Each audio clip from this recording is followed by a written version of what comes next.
Good evening and welcome. It's now 6 o'clock and I'm going to hand over to Dr. Kaseke, who will be facilitating this session tonight. Thank you. Dr. Kaseke, over to you. Okay, hi. Hello, everyone. Thank you so much for joining us on this evening. We are representatives from JUDASA and SAMA, and we have now arranged this internship information session for you guys. Just for information, the session will be recorded, so if anyone that can't attend, they can attend at a later stage. That's perfectly fine. We are aware that you guys are busy with your exams or getting close to exams now, so that's why we've also just been mindful to record the session and allow this to be available afterwards. Okay, so how this session is going to work is that we will be having 4 representatives from different internship facilities in Gauteng, and then we will also then hear some wonderful words of wisdom from an intern curator and then a former JUDASA representative who has also just graciously given up their time to be here. So I'm going to just ask Granit, I just want to wait possibly 4 more minutes just to allow for the last few people to join in, and then I'll start the session. I'll just reintroduce everyone from then, if that's okay. Sure, you can do that. I will just continue with the presentation on my side. Thank you.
Okay, Mr. Larkin, I think we can start.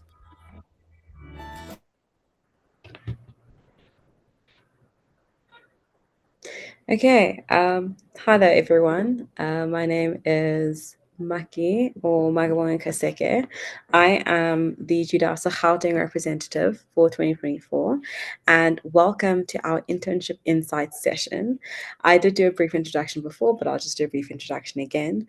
So this is a session that has been organized by SAMA in association with JUDASA to help incoming final year students, as well as anyone who might have any interest in Gauteng hospitals, in gaining some more insight into the environments that they could walk into. We have 4 wonderful panelists from 4 of the biggest hospitals in this country, who I will introduce briefly. And then we also have 2 specialists. We have a public health specialist and an intern curator, both from Gauteng sites, who are also members of SAMA, who would like to share some information from their side as well regarding internship.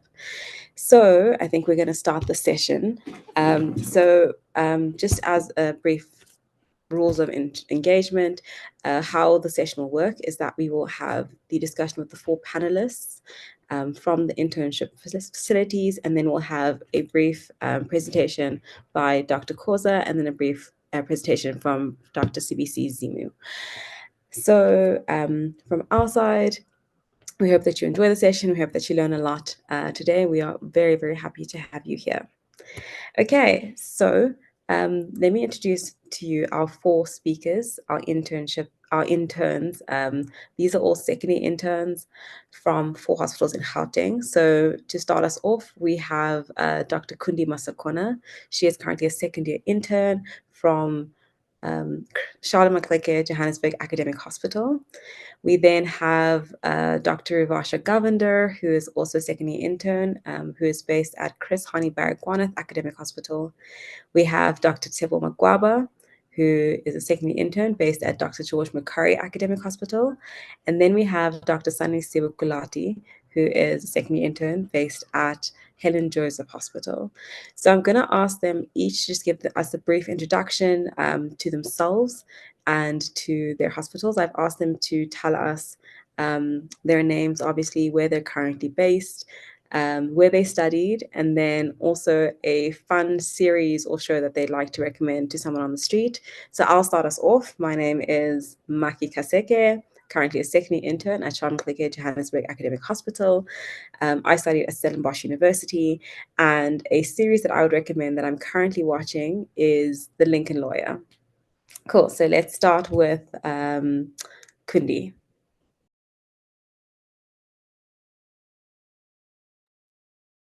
Evening, everyone. I'm just struggling with the camera. Okay. Evening, everyone. So thank you, Maki, for introducing us so beautifully and inviting us to this webinar. My name is Mukundi Masakona, but I'm commonly known as Kundi. I'm a second-year intern at Charlotte Macleke Johannesburg Academic Hospital. I currently I just finished psychiatry. I'm going into anesthesia. I studied at the University of the Witwatersrand, and I wouldn't say a series, I'd rather say a movie. So I just discovered the Inside Out 1 and 2 movies, and I'd suggest that to anyone.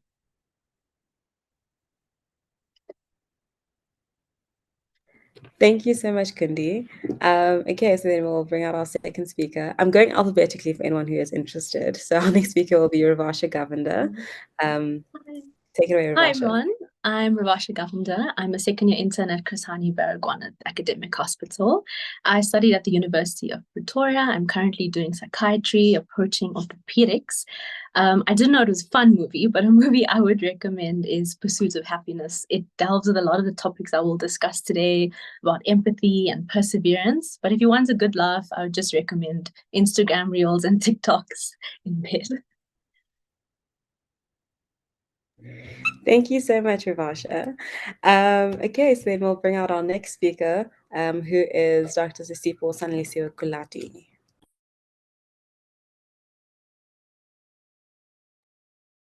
Okay, good evening, everyone. My name is Sibo Sanlisio Kulati. Thank you very much for introducing me, Maki. I I studied at Stellenbosch University, currently at Helen Jones Hospital. I'm currently rotating through orthopedics.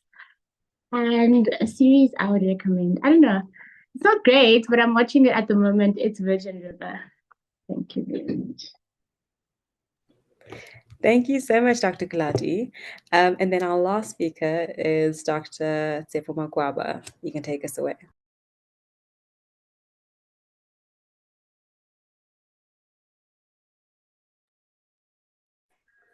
Good evening, everybody. Makabonge, thank you so much for introducing us. So I'm Tsepo Magwaba. I studied at Stellenbosch University, and I'm currently doing my second year of internship at Dr. Josh Mukari Academic Hospital. I am doing family medicine rotation, so I've done all the small rotations of second year of internship. In terms of what you guys can watch, you can watch my YouTube channel. I'm quite funny. You will laugh, and you can find it at the Med Guide. You'll be fine. And movies and services. If you watch my YouTube channel, I do recommend services and movies there. Thank you. Thank you so much, Tsepo. We love a plug. Lovely to hear that from you. So we'll introduce our last two speakers at the end of the session, but I think we'll move ahead with the actual panel discussion. So the first question that I have for all of our speakers today is, it's quite a big question, but we'll try to keep the answers as short as possible. Again, we'll just go alphabetically in terms of answering. So as soon as one person finishes, then the next person can start speaking. So the first question is, how was your adjustment to your current internship facility? We've heard that the jump from final year to internship is really big, but how did you find the adjustment personally? And yeah, how did you find that?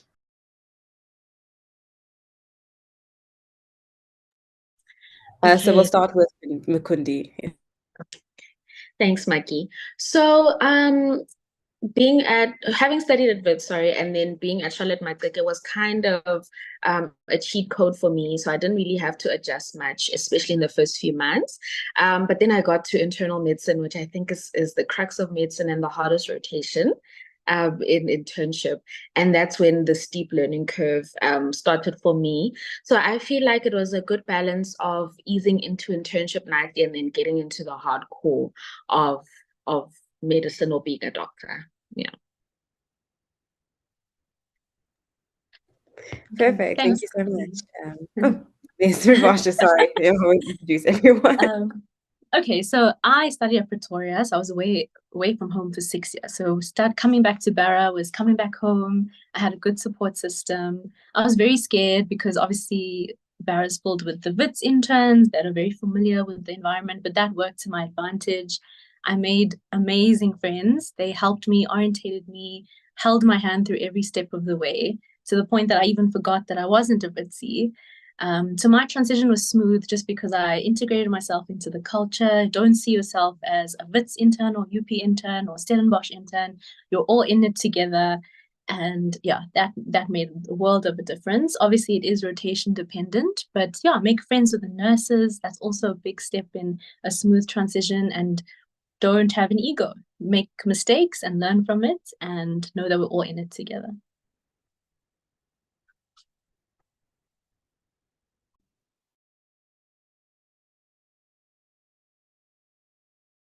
Perfect. So Sipho, you're next.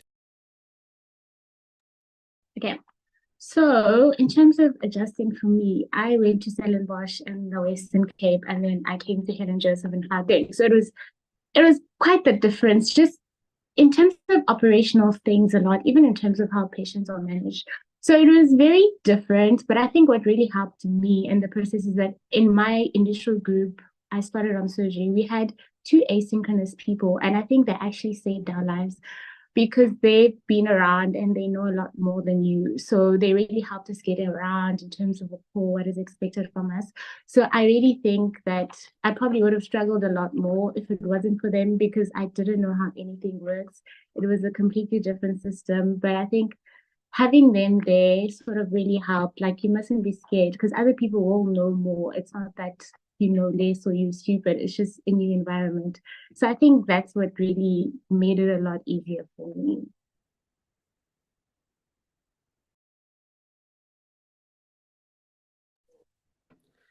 Okay, so for my side, because like Sanya said, we both studied at Stellenbosch. So for me, what I did in final year, I didn't stay at the university. I branched out. So Stellenbosch has this program in which you can finish final year in one of their peripheral hospitals. So I was based in Caledon for the first 6 months of final year. Then I went to Uppington for the next 6 months. So I got to experience medicine outside the Western Cape for the first time during final year. So when I got through George, it was mostly similar to Uppington. I wouldn't say that I really struggled to adjust. I just feel like maybe it's also a personality thing. So I got here and I really just threw myself in there and just went for it. I started with Ops and Gynae. It was quite busy, but the registers were also quite nice in that they were really available, they taught. And I feel like that is the one thing that really made internship the experience of what it has been for me. The fact that the seniors for me, they are available. You can always ask questions. And also when you start, you will notice now we are nearing the end. We're very different from how we were when we initially started, whereby back then you are a lot more scared. You are always worried that you might do something wrong or things might happen.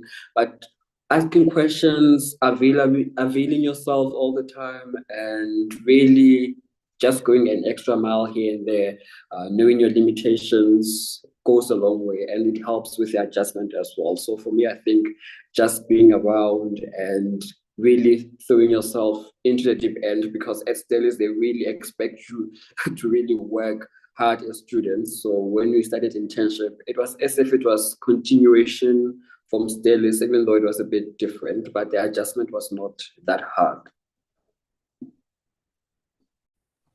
Perfect. Thank you so much for all of your answers, guys.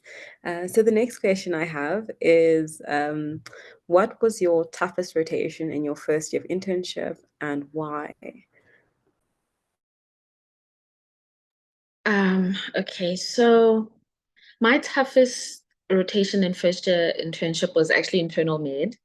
I think that's when I started realizing that, you know, we are doctors and the decisions that we make actually affect the real outcomes of people's lives. You know, what you do can either make the person live or die. Whether you do that 2 a.m. gas for potassium or not can determine if you're resuscitating at 3 a.m. or not. So that was quite a difficult rotation for me. And on the same breath, I put COVID in that rotation. I mean, I went the whole pandemic without catching it, only for me to catch it as an intern, and I suffered. And I realized I started realizing things in healthcare like understaffing, and the fact that I couldn't do calls and I couldn't physically be at work was actually affecting the team. So I started realizing that, whoa, this is what medicine looks like, and this is the real sort of image of healthcare, especially in the public sector in South Africa. But I mean, we've passed it, we got signed off, and I think I learned a lot of valuable lessons from that rotation, even though it almost killed me, quite literally.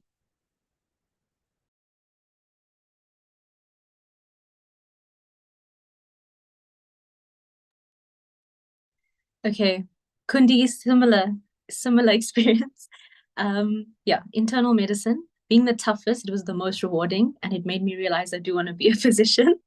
But mainly the diagnostic challenges. In Barra, the patient load is intense. All the things you hear about Barra are true, but it's rewarding, and you can do it because your team is so good. So yeah, with diagnostic challenges, I mean, sometimes getting a scan, it's frustrating when you can't get it on time. You have to do the best you can with what you have, and those things can be frustrating. Oftentimes you have extended on-call, you have to stay after hours just to make sure that your patient's worked up fully.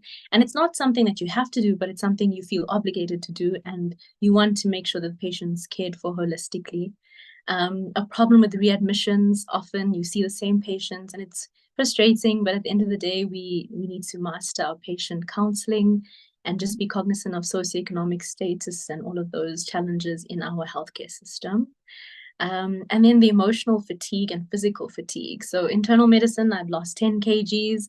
If you know Barra's set up, it's like a little village. You walk about 20 minutes from one ward to the blood bank, and only to be called again to come pick up your blood in 2 hours. So it's constant walking, it's fatigue, physically challenging, but so rewarding. You gain independence. You actually feel like a doctor for the first time in internship. And yeah, it's not for everybody, but you get through it. And again, it's all about a team unit. Make sure you have friends that can help you, help each other. But yeah, definitely internal medicine. It has its challenges, but very rewarding.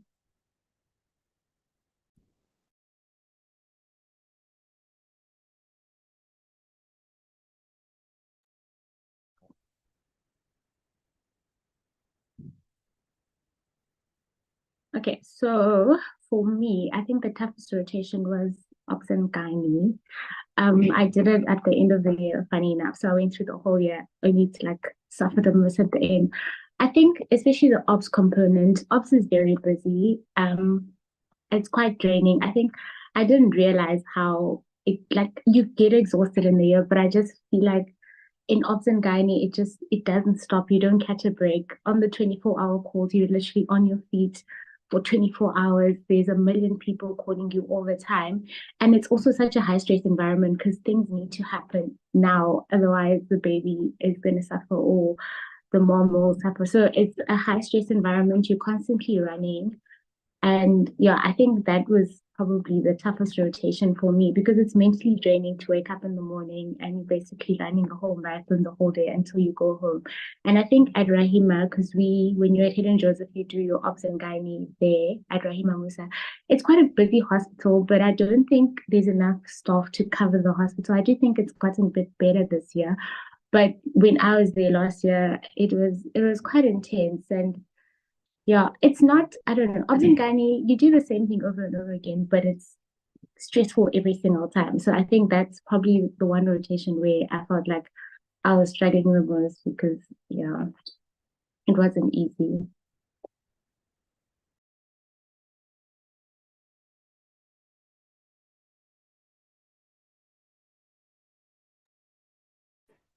Okay, for me, so it's different. My one rotation, which was the busiest, it was surgery because I was a trauma intern and we were doing trauma in the last 3 months of the year. So November, December, it got very, very busy. But I don't think it was the one that was most challenging. I found it to be the one that was most rewarding. The one that I found most challenging was internal medicine. I think doing internal medicine at a tertiary hospital, it's not easy. And the patients that we see, they were quite sick. And we had a lot of patients who demised as well, which also takes a toll on you as a person, especially if during every call, the wards are going to call you for multiple patients to come and certify them. So that was intense. And also the way the calls were set up in that we would be on call every 5 days. And sometimes you would be on call on the days that you have your MOPD. And the queue at MOPD is always so low. And the worst ones were when you had MOPD on the day that the unit was post-call. Then it means that you were up all night and now we have to do clinic until 4. So I found it to be quite draining as a rotation. And I really, of all the rotations that I did in first year that I felt like I could do this, I got to internal medicine, I knew that this one is not for me, it's for other people. And for me, it just was quite intense. I'd never been confronted with death that much. And it was during internal that I really had to really dig deep and find my why and really push through and be like, I can't wait for this rotation to end. But the one that was most rewarding, trauma surgery. Thank you so much, Steph, and actually starting me on our next question. So you've listed your most rewarding rotation. I'd like to ask the other panelists which rotation they found the most enjoyable or the most rewarding within their first year. And you can even actually extend this to second year because we're all sort of at the end of our second years of internship now. So which rotation did you find the most rewarding, interesting, one that maybe sparked your interest more than you thought it would have previously? Yeah, let's start. Okay, so I'll start with first year. I think the most rewarding rotation for me was pediatrics. I might be biased, but I think Simja has the best peds department, least I say, in the country. And I know people will fight me on that. But the teaching, the structure of the department, the way you are integrated as part of the team, the way your decisions and your opinions and your knowledge is taken seriously for the patient's care is something I never thought I'd experience as an intern in an academic hospital, especially in that manner. So pediatrics was the most fulfilling for me. Wow, I could go on and on about peds, but that's my reason why. And then for second year, not in the way that people would think. I think family medicine was the most rewarding for me in that it made me realize what I do not want as a future doctor or as a future senior doctor. So I realized in fam med that the life is good. You arrive to work late or you leave early and you do the same thing every day, but it's something that I do not want. I want a challenge. I want something different. And I realized that I actually don't think I want to be a clinician, but that's all thanks to FemMed. So that's why I appreciate FemMed a lot, only for that.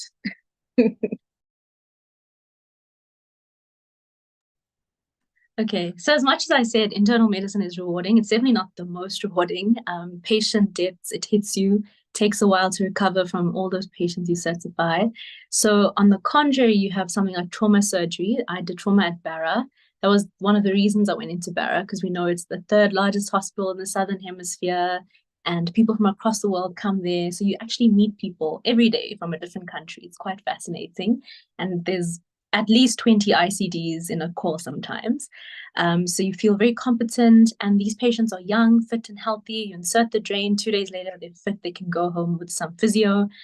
So that was rewarding. I think the high turnover and the fact that you can have good outcomes in medicine. And you start gaining confidence as well, because it's so repetitive and you get familiar with your ABCs. Things that seem very complex in medical school, like learning your ABCs, become second nature, and resuscitating patients becomes second nature. And it's just very practical, and you see immediate results, which I really liked.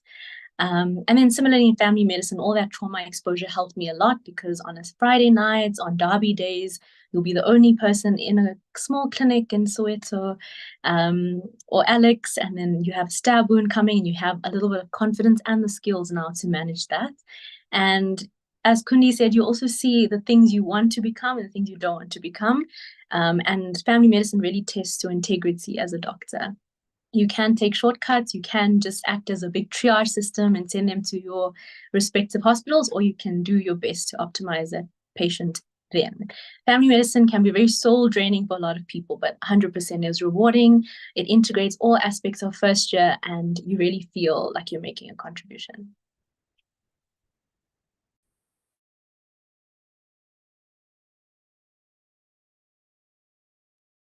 Okay, so for me, just like Kundi, I found pediatrics to be the most rewarding. I have always liked peds, so it was kind of easy going into it. But I also really enjoyed the team dynamics there and how everyone worked together. Like even the consultants can help you put up drips sometimes. So in as much as you're left to be independent and you're given a lot of responsibility, but you don't feel like you're alone. You feel like people actually really want to help you. And I think it makes it a lot easier, because when you are like falling short, you don't struggle to ask for help, because you know that these people don't mind helping you. And it also sort of helps you do better in terms of your patients, because I feel like sometimes in internship you're a bit scared to ask and people aren't always keen to help, and it can even be a disservice to your patients. So I think in peds it's very easy to just go out all out for your patients, because everyone feels the same way. It's also really nice because in like at Rahima, they teach you quite well in terms of what you're expected to do, how to treat your patients, the skills that you need to know. So I feel like leaving peds, you also feel very independent, taking care of children. So I think I really enjoyed, and kids are so cute. So it's really nice every day to walk into the wards and see the kids, especially when they're coming so sick and then you see them get better. So yeah, I think that was probably the most rewarding rotation for me.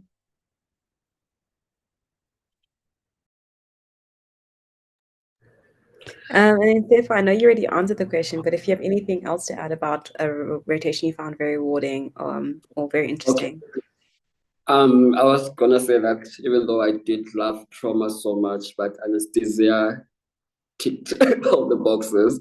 It's the one rotation that really captured my heart, and that's the place that I'm gonna go through the soft life. Yeah, but psychiatry also, I enjoyed psych also. I think I've become a mental health advocate, and psych also made me realize that as health professionals, we always have to advocate for our mental health care users, especially in these big hospitals, because they are really, really not treated well. So I found psych also to have been very rewarding. Loved anesthesia, and then trauma was just the best. There were days during call where I would stay for like 20 hours straight, but I would still leave work feeling like we could still do more hours. Let's go. That's perfect. Okay, so in the interest of time, I'm actually going to direct the next two questions to two speakers each.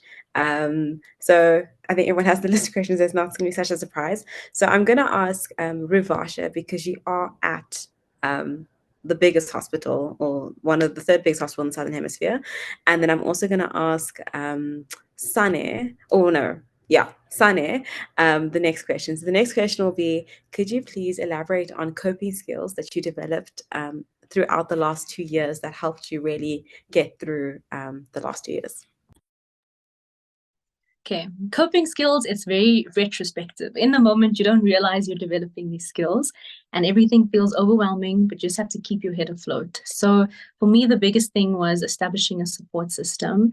As I mentioned, I made amazing friends in Barra. You really blur the lines between colleague and friend. You're going through the shared trauma experience and you all just help each other. It's not your ward work, it's our ward work. And it becomes second nature. For example, in neonates, that was probably one of the toughest rotations at Barra. On average, you'll finish at 8 o'clock. But because of a team unit, if one ward finishes at 4, we all come together and we all leave at 5. So that team spirit is ingrained in you. It's not something you ask, it's just there.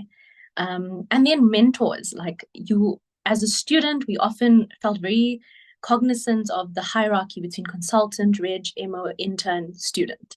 When you become an intern, those lines are also blurred. Obviously, maintain respect for everybody, but an MO and a consultant can offer you the same guidance, and don't be afraid to ask for help when you need, especially in PEDS, as everyone mentioned. You can ask the consultant for help. Don't be afraid. We often have these preconceived ideas that they don't want to help us. So yeah, a support system, and obviously being at home with my family.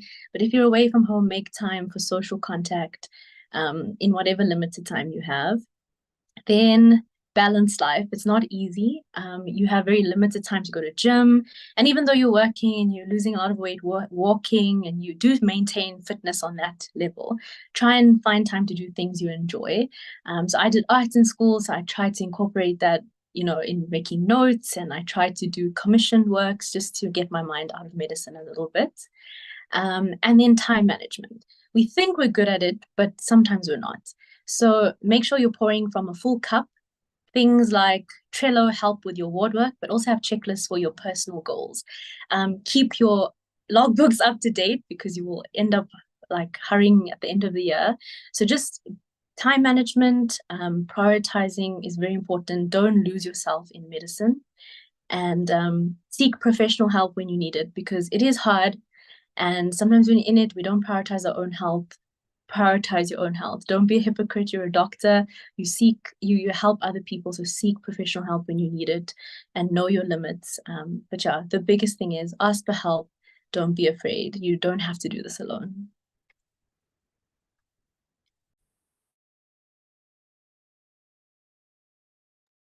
Okay. So in terms of coping skills, when I actually first got this question, I was like, what did I do? I don't know what I did. But then I had to just look back. I think the first thing you need to do is establish a support system. So not everyone is close to family, and sometimes you'll be in a new environment with like new people that you don't know. So I think it's very important to sort of try and make friends. They don't have to be your best friends, but I think it's very important to be on good terms, especially with your other interns, because I think they will save you a lot more times than they will do any other bad thing to you. So I think I always like say the trauma bond with my first year internship group is covalent, because a lot of the time you guys are all going through the same thing. Everyone is struggling. It's not easy for most people. So I think it's very important to try and form relationships with those people. They don't have to be your best friend. You don't have to go out with them every week. But I do think in terms of a working environment, it makes it a lot easier. They will help you when they can, and people will help you if you help them. So if you choose to be that person who doesn't want to really participate in the team dynamic, then you will feel it when it's your turn and you're struggling. And the thing about medicine is that, like, unfortunately, everyone will have a bad call every now and then. Everyone's going to have a bad day. And you, just because things are going well today doesn't mean that, like, at a later, it could be next week, you'll be the one that has like 50 things to do on the ward work list, and it's 4 o'clock, and you kind of want other people to pull through for you. So I think just incorporating yourself in terms of the team dynamic. Something else that I think is important is to not lose yourself in the work. So like, try and find something, as she previously said, where it's about you and it's not about the work. Like, don't go home and think about the patients and sit on Trello and think about all the ward work that you got through and you didn't get through. I think it's very important. So I decided to go on like my fitness bunny journey. So I spent a lot of time at the gym this year, and it was really nice in terms of not this year, but like over the past 2 years. So it really helped me de-stress, because you come back and like your head is actually painful from everything that you experience and all the things that you're thinking about, and like all the anxiety from what you managed to do and what you didn't manage to do, like to complete in the day.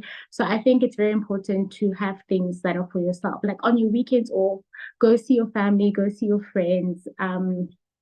Like, just don't lose yourself. I think also, in as much as internship is hard, I do think you have maybe a bit more time than you do as a student, because as a student you're constantly stressing about like school and studying. The nice thing about internship, you don't really have to study. Like, when you leave the hospital at 4 o'clock or 5 o'clock or 8 o'clock, you don't have to think about that until the next morning. And I also think it's very important to establish boundaries, because like the sisters will call you at 8 asking you about patients. You need to be able to learn to say, no, I'm not on duty at the moment. Like, find the person on duty, because you'll find that you're on leave and you're getting 50 calls a day. Like, you need to know that, no, this is my time and I'm not going to pick up that call. There's always someone else, fortunately, in terms of how we work, that they can call. You're not the only person that can be called during that time. There's someone on call. If anything is urgent, if someone is dying, that person can attend to it. It's very difficult, obviously, in the beginning. I remember I'd sit on my leave and like answer my call every 5 minutes. No, I'm on leave. No, I'm on leave. Then I was like, actually, no. It rings. I just drop it. Like, it's not being rude, but you also need to sort of have your own personal boundaries and also have time to yourself, because when you're there, a lot of the time you give your all to it. So when you're not there, you need to just focus on relaxing and enjoying yourself. And I think the last thing is just accepting things for what they are. If you're in a rotation that you don't enjoy, and it's hard for you or whatever, I think it's like accepting reality makes it a lot easier. Like, I knew in Gauteng, okay, I don't really enjoy this. This is hard for me. And it actually made it easier. Maybe not easier, but like, it helps me get through, because I'm accepting things for what they are. If maybe you have a senior that you don't necessarily have the best relationship with, don't be sad about it and cry about it. I mean, sometimes you will, but don't mope on that. Just keep it moving. The year actually goes by a lot quicker than you think. So sort of just, I mean, you don't have to suppress all your feelings, but I think sometimes you just got to move. Like, you just got to keep it moving, get through the year, it'll be over and you'll be fine. So I think maybe, yeah, that's what sort of got me through. Thank you so much, Sane and Ruvasha, for that. That was actually fantastic and lots of advice for our incoming interns. Then I'll ask the last question to the last 2 panelists, Kundi and Tsepo. My question to you guys is, do you have any words of wisdom, any advice for the incoming interns, either to your specific facility or just to being in Gauteng or starting internship in general?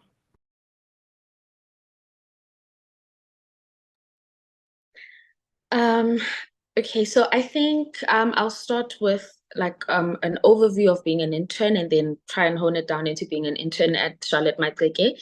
So the first thing is as you progress into internship, you're going to question this a lot. You're going to question your why. So go into internship knowing your why. Always have it written down, put it in your journal. I don't know, keep a note of your why. Why did you decide to do medicine? Because when the days are hard, that is going to be the thing that keeps you going. It can be something as fickle as, I did medicine because I want to change the world. That's valid. I did medicine because I wanted a 3 Series BMW. That's valid. But whatever you chose, it has to keep you going. So that's the first thing. The second thing is that always put yourself in a position where you choose you, because medicine, unfortunately, does not do that for you.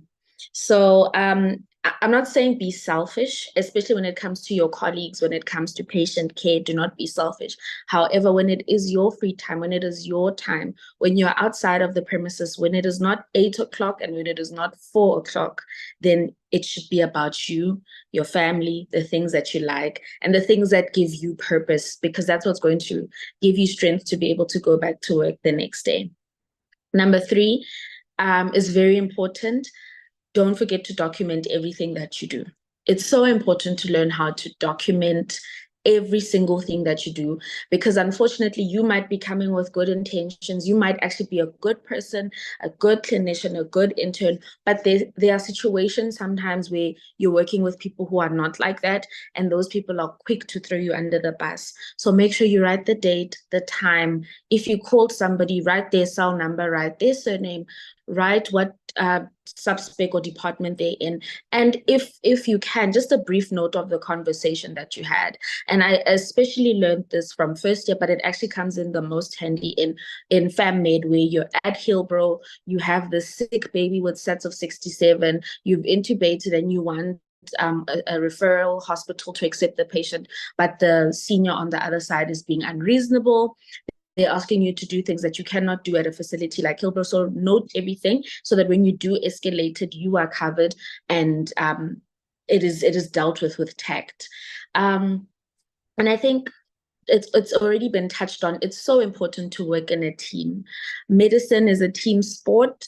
Yes, you got your A's. You are an amazing student in matric.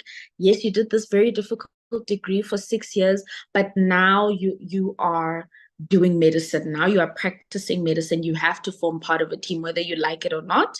You have to be able to work with people, to communicate with people, and nobody's perfect. You might not get it at first. You might not get it in Jan, but as you go through internship, you need to learn how to communicate, and communicate well.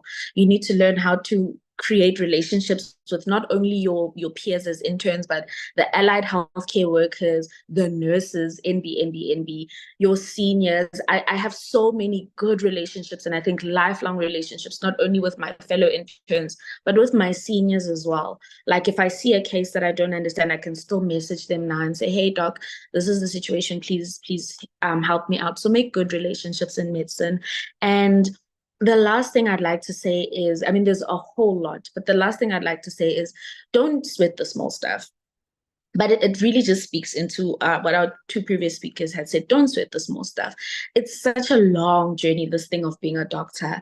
And just remember, you just arrived. You literally just arrived. There's things that you need to learn. There's skills that you need to learn. There's certain outcomes that are unavoidable that you also need to learn about, things like death, disability, the rude patient, the ungrateful patient. But don't sweat the small stuff. Just remember that it is a job at the end of the day. Do the best that you can every day, and then close shop. Oh, I like the last one, sorry, is that post-call is post-call. When you are off duty and you are post-call, enjoy your life. Take a nap, wash your face, go out, enjoy what is out there. These are the prime years of your life, so don't let medicine take more than what it has already taken from you.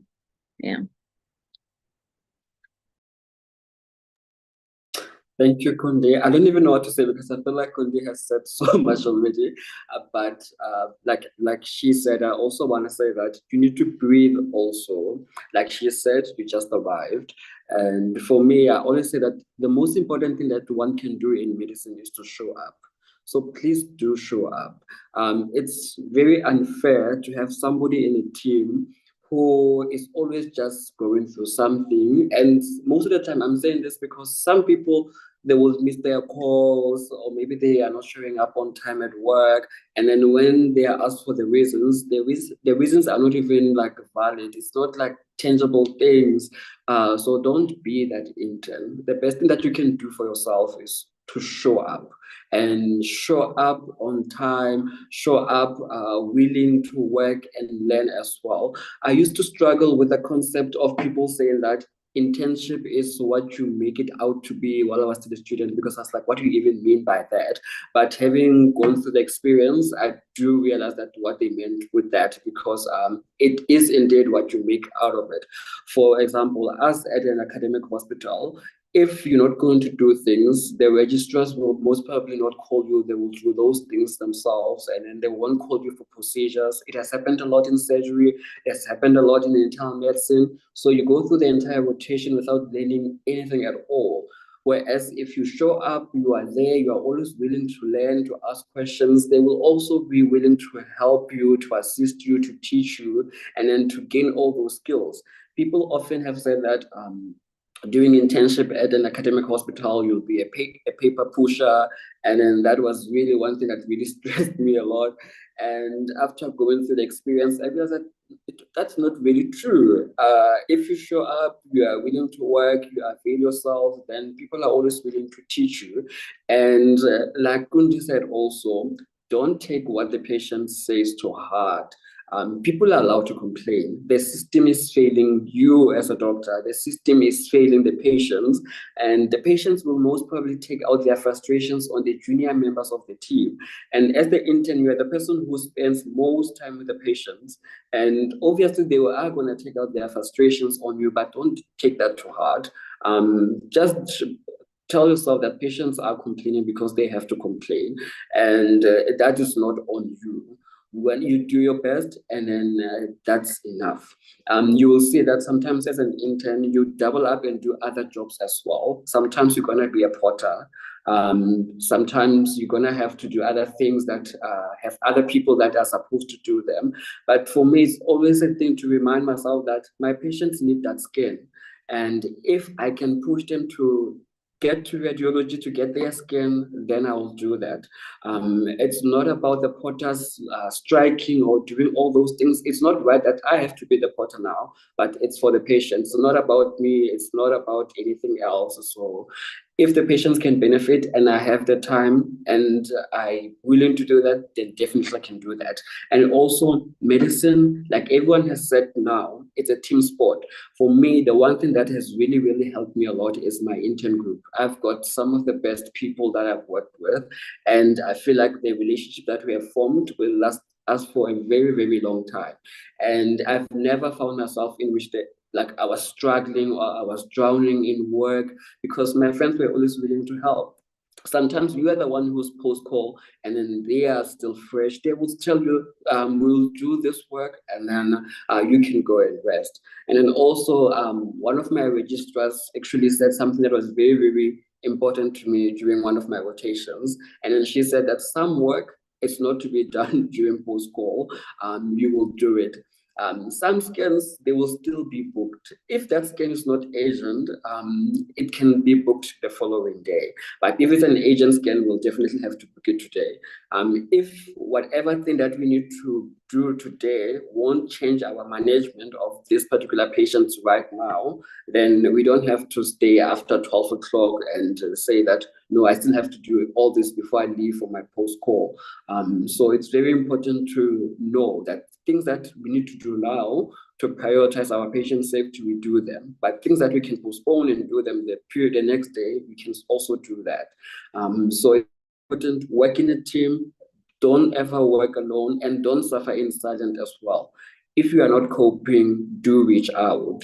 I think it's the most important thing to reach out. You can reach out to your intern curator. You can reach out to somebody. You can even outsource a psychologist privately. So it's very important to not drown by yourself and not have this experience being this unpleasant experience. Internship is supposed to be fun. Yes, you're going to be the lowest person in the ladder and everyone is going to take advantage of you. Sometimes the MOs try to push it and try to act like they're consultants, but it's fine. You just allow people to be, you do your time, after 2 years, you'll be done with internship. The trick is not to be the senior that's going to bully the juniors once you are done. So don't allow the system to turn you into the person that you are not. So also with internship, you will see the seniors that you will want to be like, and then you will also see the seniors that you really, really do not want to be like that. So always avail yourself. It's always about the patients, not about us, and you will be fine. Thank you so much, Tefo and Kundi, for your answers. And thank you so much to our 4 panelists. You guys did amazingly. I hope that the incoming interns have gotten lots of words of wisdom and some good advice.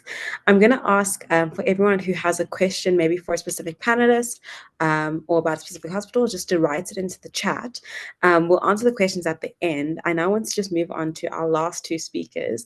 So I'm going to introduce them one at a time, and they'll do a brief presentation about internship and any advice that they might have for us in that sense. So the first speaker will be Dr. CBC Zimu. She is an intern curator at Telemokharane Hospital. And she's also a SAMA member, like I've mentioned earlier, and she will be giving us some insights into that facility and into any advice that she has for incoming interns accessing that facility or just accessing internship in general. So I'd like to ask our panelists just to switch off their cameras now, and then we'll let Dr. CBC Zimu start her presentation. Good evening. Wow. Am I audible? Yes, we can hear you perfectly. Perfect. Good evening, colleagues. Thank you very much for the invitation. Wow. My goodness. I so wish you guys were my interns. Sure, this is amazing. This is really amazing. In view of time, I'm not going to be very, very long. This was not meant to be like a formal presentation, but more of a chat about internship. And yeah, maybe let me start. I did have slides, but obviously they are not for this setting. Maybe let me just start by saying, medicine is hard. Medicine is very hard. It's not glamorous. You're not like your BCom friends who are going to go to Deloitte and get a corner office, something fancy, laptop on day one and things like that. That does not happen, unfortunately, in internship. It's not a get-rich-quick scheme. The money is good at the beginning, but it grows very slowly. So you don't want to be, deceiving yourself to say that I'll be affording an M3 or a Jaguar. No. Just keep it simple. Medicine demands hard work and personal sacrifice, but the one thing that I can guarantee you is that it will never fail to fulfill you. Yeah, so when it comes to, I am an intern curator at Telemokharane Regional Hospital. We are in Vosloorus, south of Joburg. When you're on the N3 outside Joburg and you kind of like thinking you're going to Durban, that is exactly where we are at. But I must say that the accommodation is good. The accommodation is good. We have issues here and there, and I know your friends have probably told you about that. Sometimes it's the water and things like that, but generally the accommodation is good. Telemokharane Regional Hospital actually has a very strong heritage. It used to be Natalspruit Hospital. And Natalspruit was very attractive as a training center for interns. We have a lot of outstanding people who actually trained at the old Natalspruit Hospital. If I can just think very quickly at the top of my head, sure, the lady who is currently CEO at Chris Hanibara, Dr. Ntabiseng Magana did her internship at Tele. And who else? Dr. Brian. We have Dr. Brian Vezi, who is an electrophysicist. He's a cardiologist. He's based in Durban. He trained at Natal Sprayed. Comedian Dr. Riyad Musa was one of our interns. So it really has a very, very strong heritage. We also have Dr. Luvuno, the late, who was an outstanding surgeon, trained at Tele as well. So we really have a strong, strong heritage. Tends to be a bit remote in terms of central Joburg, but it is a lovely place to be at. And I must say also that, you know, in view of the political past of our country, you know, Katoras, the area where we are based, Vosloorus, Katlehong, Togoza, you know, we have also, you know, not only a strong political background, but also we still at this point live to witness, you know, the after effects of those harrowing times. So as you probably all know, training is 2 years. Internship, supervision. It is about supervision, you know. So wherever you are placed, your colleagues have already told you how much of the hard work that you are going to do, but it is important for you not to find yourself, like they have said, being isolated. You are meant to be supervised. Being supervised doesn't mean that I take your hand and I write your notes for you or whatever, but at least there must always be somebody who is, you know, above you, supervising you. And I must also highlight, you know, the importance of the 2-year training, that is the strategy of involving family medicine. The whole point of a family medicine involvement, which subsequently made internship 2 years, was the health transformation. I know that most of the time as interns, you know, the focus tends to be on the clinical skills, taking care of patients, but you are expected that you get involved in ethics, human rights, clinical governance, and medical administration. You will see that as you get your logbooks, we will ask about the skills, we'll ask about the attendance, but we also want to know the ethics involved in that. We will also want to know how involved are you in taking care of the department. I know that sometimes you'll find that some departments, especially in bigger hospitals, you'll find that some departments don't quite involve you there, but that is where we want you. If you have a look at your logbook, for instance, the first bit, most of the people, one of your colleagues spoke about making sure that you keep up with the logbooks, because you don't want the logbook to fall behind, and then the next thing, 2 days before you leave the hospital, you're running around for signatures. It shouldn't be like that, but your logbook should just be part of your life. And you will see that every now and then you will be asked about ethics, you will be asked about cost consciousness and things like that, because we are grooming out of you not just clinicians, but people who are ethically sound, people who are mindful of human rights, people who are mindful of clinical governance, and people who are mindful of medical administration in general. And remember that in as much as already you may have an idea of where you want to go post-ComServe, we are training you in internship, we are training you as generalists, meaning we expect you to be able to adjust yourself and to function across the board. And of course, in as much as, you know, it is like, ooh, such a break, no more exams, and you are still learning. It is still a learning process, and you want to arm yourself with knowledge. And the advantage about internship is that you see the knowledge, you see the theory literally come to life. So you want to keep up as far as the education is concerned. And I must say that most of our hospitals, we tend to take it for granted that the seniors are there to teach you.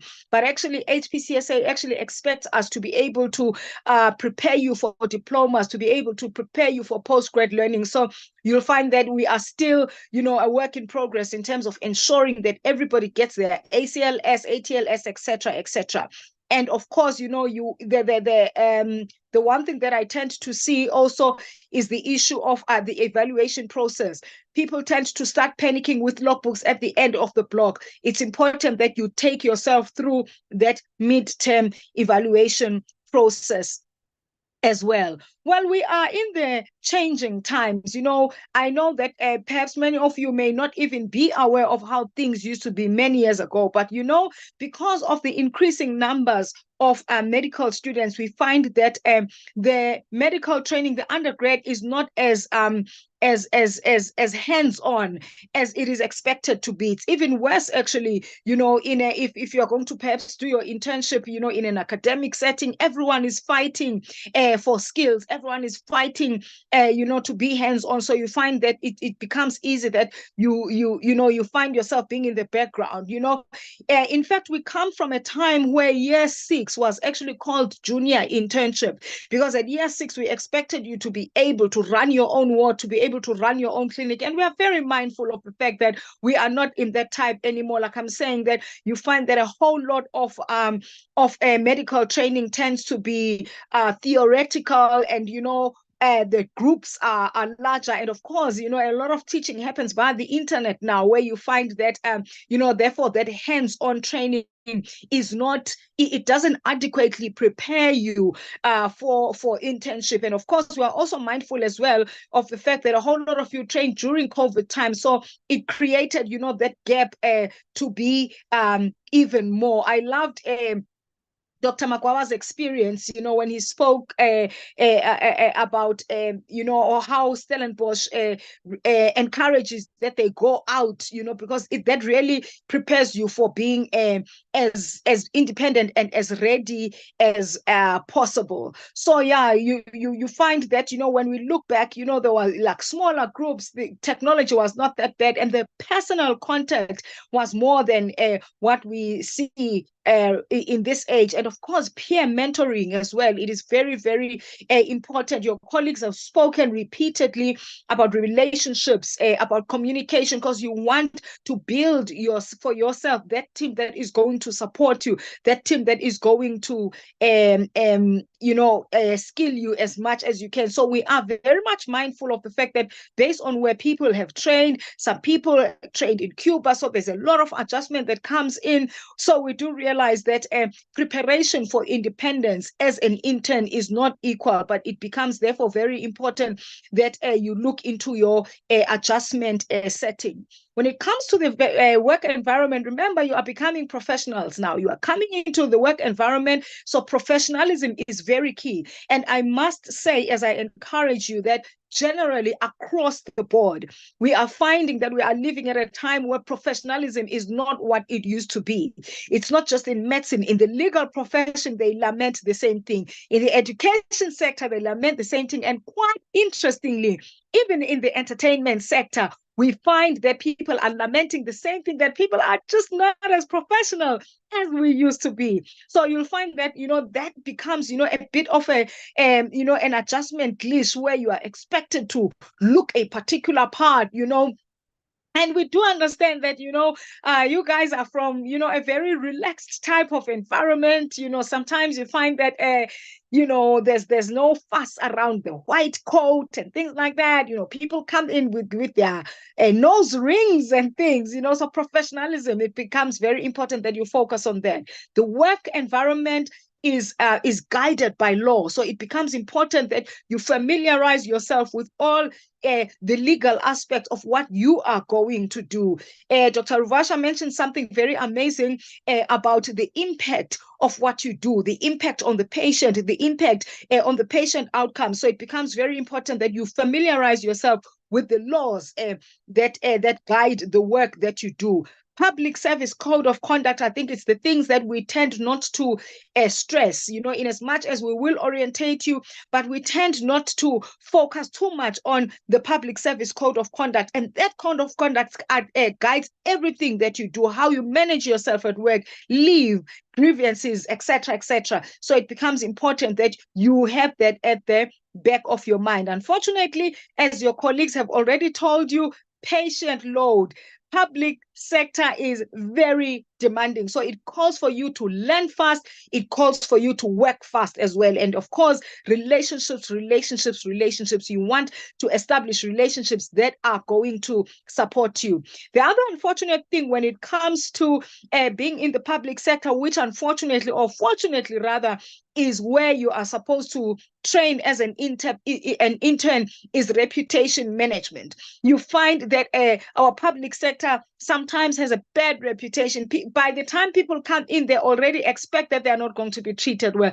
They already expect that they are going to wait. They already expect that they're not going to get the world-class treatment. And little do they know that actually we are the ones who offer world-class treatment. So you find yourself like Dr. Magwawa said, where you have to be an advocate for your patients. So advocacy right at the beginning of your career. So we find ourselves as well in an unfortunate situation where the economy and the politics sometimes has negative effects on the work that you are going to do. The staffing, as your colleagues have mentioned, supplies sometimes become problematic. Sometimes you do not have the gloves. You have to run around looking for all these things. So you find that there are also situations that cause your experience and your being part of the public health sector being a bit on the negative side, but there is nothing that you cannot make to work out for your good. And you know, the more you are aware of such things, the better you are able to transcend them and make them work for your good in one way or the other. The doctor and the human. Medicine is a science, so your training is scientific, but the magic of this scientific training and the impact of the scientific training is on the human being. So never, ever forget that. Patients are not called by their conditions. I have a step heart. I have, you know how we go, I have a TB, blah, blah, blah. No. You acknowledge the patient. You acknowledge the patient, and you will find that most of the time, the more you acknowledge the patient, the more they are able to receive what you are telling them, how you are guiding them, patient education, etc., etc. So remember, in the long run, you are applying the science on the human being. So the impact on the human being, your humanity is everything when it comes to medicine. The patient is not going to remember the magical equipment that you use. They're not going to remember what happened on the inside as you were stitching and everything. They're not going to remember the name of the suture, but they will remember how you made them feel. So that becomes very important, the social impact of what you do. Communication with patients. I believe that wherever you write, we still are fresh from the Tom London story that happened at Helen Joseph Hospital. We take those things seriously. So how you communicate with your patients, empathy, and of course, work-life balance.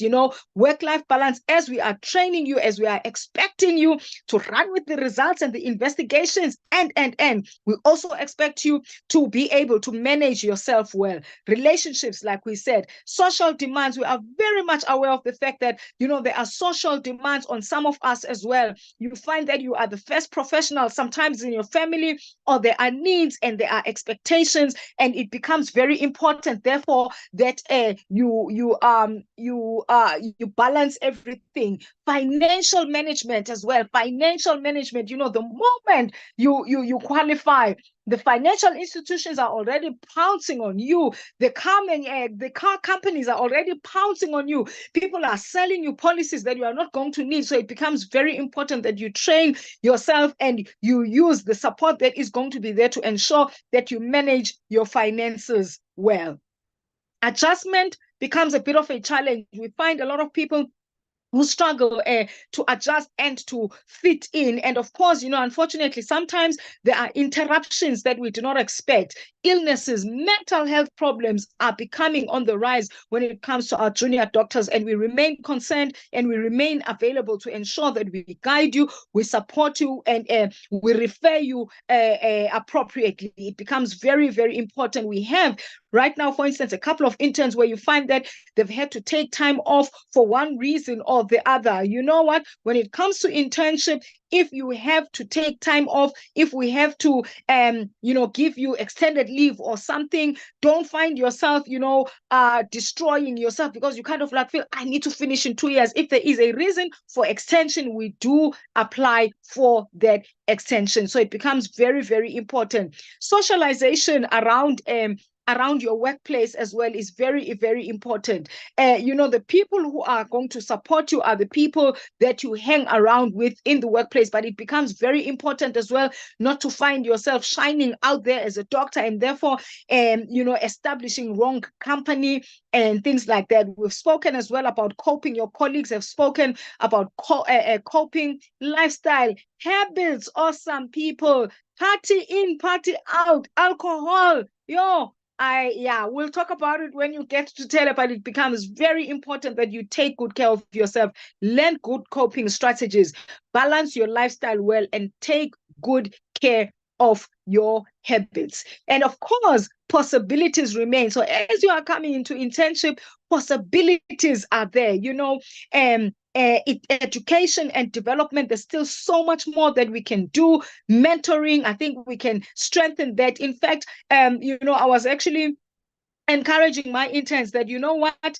as year 2 interns, start mentoring year 1 interns, because you know so much. And I believe that Dr. Ruvasha did mention that as well, you know, and Dr. Kulati as well spoke about, you know, coming into someone who is asynchronous, who knows their ways about. So mentoring is very, very important, and soft skills as well. When it comes to the theory, when it comes to the science, you are where you are because you did well. So internship is the time where you are going to learn the soft skills, the emotional intelligence, people management, personal mastery. So this is the time for you to do all that. And of course, you know, somebody mentioned in the comments that this should be taken nationally, and I cannot agree with them more. So I see opportunities in terms of not just interns being isolated in their own individual hospitals, but if you can do something together, junior doctors conferences, we need to revive things like that, seminars and things like that. But you know what? At the end of it all, internship is hard, but it is the time for you to be built. It is a time for you to be groomed. So ensure that in every way you enjoy it as much as you can. Quite interestingly, when you go for your postgraduate learning, you know, whether you go for an MBA, whether you go for a registrarship or whatever, you will be surprised as to how much you will refer back to this time of internship. So internship forms the core and the foundation of the rest of your professional career. So you just want to make sure that it works for you, and you want to make sure that you establish that foundation that is going to carry you all your life. Time moves very fast. Before you know it, you will have a family. Before you know it, you will be in midlife. Before you know it, you'll be preparing for retirement. So make sure that you prepare a good foundation with your internship. That's about it from me. I wish you well, and I look forward to welcoming those who will be coming to tele. Thank you. Thank you so much, Dr. CBC Zimu. Thank you so much for your words of wisdom and your advice for our interns. I think that they will really take it to head. And luckily, the session will be recorded. So for those that are at home studying for their exams, at least they can watch this back before they join you at TEDe next year. And then our last speaker, Dr. Koza, can I please... I'll just introduce Dr. Koza now. So Dr. Koza is a former JUDASA chairperson, as well as a public healthcare specialist, and he's currently serving as the chairperson of the JUDASA, of the SAMA, Eastern Highveld branch. So we're so grateful to have you here, Dr. Koza, and I'd like to let you take it away. Thank you, Chair, and thank you for inviting me to come here and speak. Although I think all the speakers have said quite a mouthful and have almost left nothing for me to say. I'm actually very proud of the interns that gave the advice. You guys represented internship very well, and you gave very good advice. Yeah, I feel very proud. So for me, I did internship, I think about 10 years ago, 2012, 2013, I did my internship at Gauteng Hospital. So as one of your colleagues said about the stereotype of academic hospitals and being a paper pusher, so I thought, I don't want to go to Steve Biko because they say I'll be a paper pusher. I don't want to go to a rural hospital because they say I won't get any supervision. I don't want to go to Bara because, like one of your colleagues said, you're going to knock off at 8. So Kalafong was like the balance. So that gave me a balance in terms of supervision and exposure to procedures and being able to do stuff. So in terms of my experience, I just want to share a little bit. My first rotation was in family medicine. But what shocked me and what I was not prepared for is the reality of just realizing that people's lives are in my hands. And if I make a mistake or if I do something wrong, it can mean that someone can die. And emotionally, I was not actually prepared for that as a person. And I felt like even the I don't know if I can say the facility or just the training system as a whole or medicine as a whole, we generally forget that doctors are human beings, and we forget to manage the psychosocial aspect, particularly in the training and also in the medical profession as a whole. So it's important for you to remember as a doctor that you are a three-part being. You've got a body, you've got a mind, and you've got a spirit. And it's important to remain healthy in all of those three parts as a person, because if one of them, faces challenges and is unable to cope, the whole part is unable to cope. Even if you studied well and you passed medical school, you did well, but then if you're not managing yourself physically well, you're not taking care of your body, it means that you can get sick or you won't be able to function optimally. Same if you're not managing yourself or your soul or your spirit, then you won't be able to function optimally. And I almost had a nervous breakdown in my first month.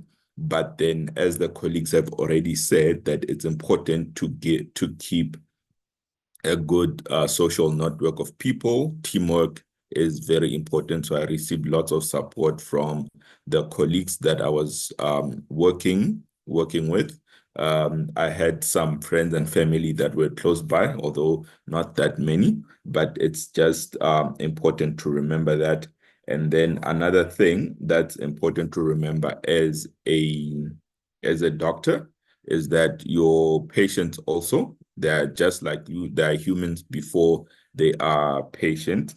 So it's important to always keep a positive attitude towards your fellow patients and a positive attitude towards your fellow your fellow staff members, whether they are doctors, they are nurses, they are allied workers or admin staff. It's important to give a positive attitude towards them, and especially towards patients. Even if patients give you a negative staff attitude, it's also important to don't let them break you, if I can put it like that. And another thing that's important is that before you remember that you are not just a doctor when you're working at the hospital, you're also a staff member of the Department of Health where you'll be working. So just orientating yourself with some basic things within your facility. For me, the one thing that shocks me whenever I arrive in a new place is when people start asking me for direction, and then I realize that I don't know the basic things. People will ask me directions for the toilet, or where's this department, where's that department, only to find that it's just next door. People missed it, it's just next door, but I didn't know who are the people next door to me. So it's important to orientate yourself and know that, okay, this is the hospital, this is what we have in the hospital, this is that department, that is the social worker, this is the toilet. Please know the toilet, the patient's toilet, and know how to access it, because one of these days it will just be you in the ward. The patient will ask you, where's the toilet? And then you won't know. If you know, you don't know where's the key, if there's a key or something like that. But those are small things that, that I found to be very important. But outside of work, outside of the hospital environment, Dr. Zimo also spoke about financial issues. So it's important to remain disciplined financially. Medicine has changed in terms of the way that we get employed. Previously, you used to know that you do internship and then you do ComServe, and then after that you get absorbed into the Department of Health. Currently, things have changed. We've seen some of our colleagues toitoing because they were not being employed. So it's important that when you're still an intern or even when you're doing ComServe, you don't put yourself into massive amounts of debt, because imagine if you bought a big house, bought a very expensive car, and then you have to pay for it, and then you finish your ComServe, and then suddenly they say you're not getting a post. You have to wait for 6 months before you get a post because now you'll have to apply. So that is a big issue at the moment. So it's important to keep that financial discipline. And then there may also be pressure to keep up with the Jones, get the latest iPhone, get the latest, designer jeans or designer bag or whatever it is, because I've made it, you've been suffering for many years, and then finally you are able to afford something, and then you want to get the latest of the latest. So it's important to keep that financial discipline and not succumb to the pressure of keeping up with the Joneses. And another important thing, my final parting words for you is that you need to know how to pick your battles. There are going to be times where you're going to feel like, okay, I need to stand up for something, but pick your battles properly and focus on things that will matter after many years. Think of, if you want to make a choice, think of this. Will this thing matter after 10 years' time? Will this thing matter after this long? For instance, when I was an intern, I was doing peds, and I noticed that I was allocated for a longer time in the NICU, and that was a tough rotation during those days. But now I feel very proud that I spent longer than everyone else, because by the time I became a ComServer, I was the go-to guy for putting up drips in the neonate. So it's important for you to focus on picking the right battles and ask yourself, how will this matter in 10 years' time? Okay, instead of just fighting about everything. So those are my parting words. Thank you. Bye.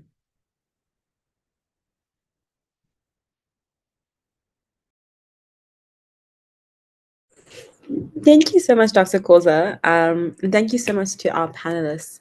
I have two questions here in the Q&A, so I'll start with the first one. So this is from TD. He says, good evening. This question is for the intern curator. So that's Dr. CBC Zimo. How can one navigate giving birth in the middle of a block during internship, especially in terms of maternity leave and the implications for the rest of internship?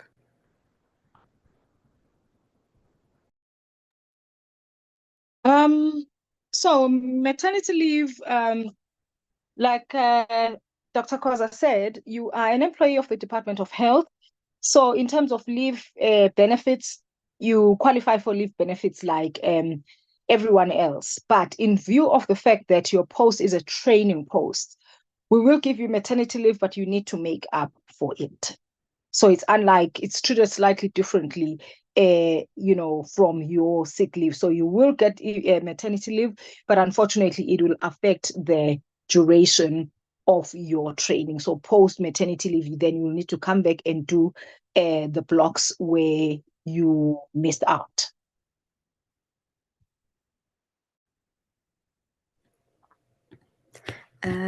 Thank you so much for that answer. And just to elaborate to the person that did ask, so I think how it works is that with ComServe, you don't have to work the time back that you spend on maternity leave, whereas internship, it is required to work those months back. So you will become asynchronous if you do fall pregnant during internship or deliver during internship, but in ComServe, it doesn't count. Then we have one last question. So this one is directed to Dr. Magwaba, and specifically about DQ. at George Macquarie. So the question is, how does one go about applying to stay in DQ?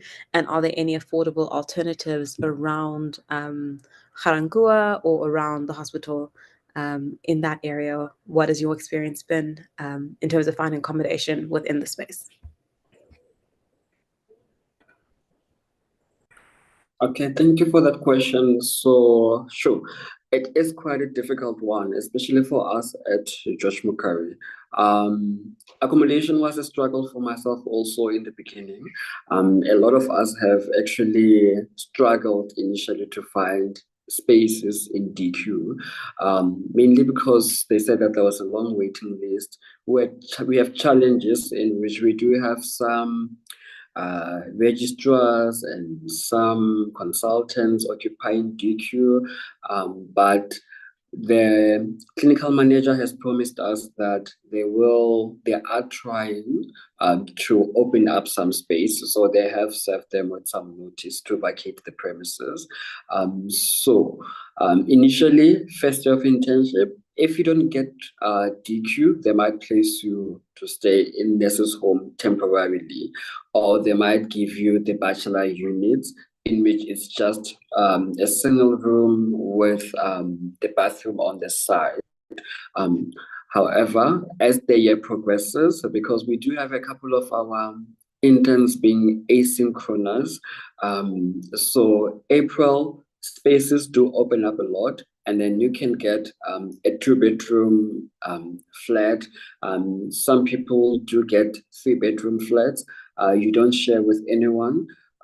So those ones are ideal. In terms of having affordable accommodation that's very close to the hospital, we do have the shopping center that's quite close by, Wonder Park, and then there is new developments there. So yeah, you don't have to stay all the way in town. There is a new development. I know that the 2-bedroom flats last year when I was looking, they were going for about 5,500 a month. So yeah, but currently I stay in DQ. In terms of whether I would recommend staying in Garangua, I don't know. I just feel like living in South Africa, one has to be fully aware that crime happens everywhere. And as somebody who grew up in a location, yeah, there is crime everywhere, but there are developments quite close by. We have a university, SMU, just in the neighborhood. So the students, some of them do stay outside also. But there is a lot of alternative accommodation if you don't get DQ. But the aim would be to get DQ, especially the 2-bedroom or 3 bedrooms. Those ones are always nicer. And then also you get to save and do other things. For me, I feel like staying in DQ was the one thing that I really needed because, coming to work, you do have loans that you need to pay, you do have other financial responsibilities. But in terms of who to contact, the hospital will contact everybody once they have finalized the list, and then they will email everybody. And then in those emails, the accommodation people's details will also be there, so you'll be able to apply for DQ. You might not get the bigger ones initially, but if push comes to shove, they do place some people in nurses' home temporarily, and then as the spaces do open up, they will give you the 2 bedrooms DQs.